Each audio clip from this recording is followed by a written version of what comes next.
জয় হরিবল। এই শান্তি সভায় আজকে যে হরিপালের উদ্দেশ্যে তা কিছু বলবে, আপনারা শুনে নেই দাদাটি। জয় হরিবল, জয় হরিচাঁদ, জয় গুরুচাঁদ, জয় ভক্ত হরিপাল।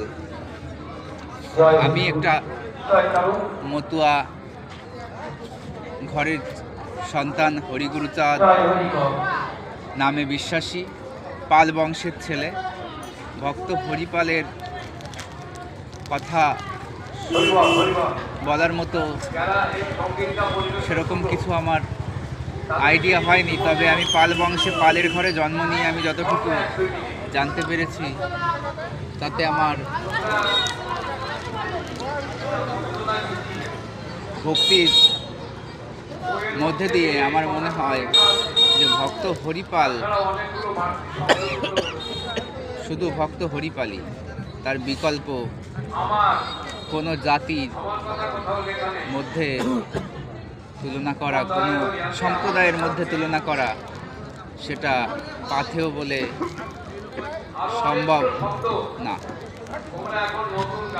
ভক্ত হরিপাল কখনো ওরাকাদিতে যায়নি ঠাকুর থাকাকালীন। শ্রীধাম ওরাকাদিতে তিনি ভেবেছিলেন যাবে।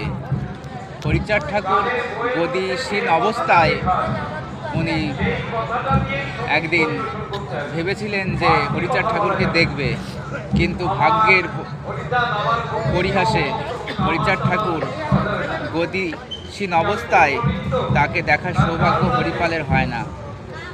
এমতো অবস্থায় ভক্ত হরিপাল হরিনামে, হরির নাম ভরসা করে, হরিকে ভালোবেসে, হরিকে বিশ্বাস করে ভক্ত সূর্য নারায়ণের কাছ থেকে যে হরির ভাব, হরির কথা, হরির ভক্তি জানতে পেরেছিলেন, তাতে হরিপাল সেই নাম শোনা মাত্রই তিনি তখনই হরির স্মরণ নিয়েছিলেন এবং হরির পদে সব সঁপে দিয়েছিলেন।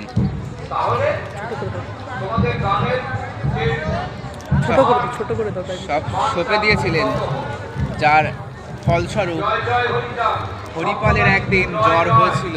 সেই জ্বর প্রবল আকার যখন ধারণ করেছিল, তার পিতা গোলকপাল একদিন, 2 দিন 3 দিন এরকম জ্বর দেখে ভাবছিলেন যে এই ছেলের জ্বর কিভাবে কমানো যায়।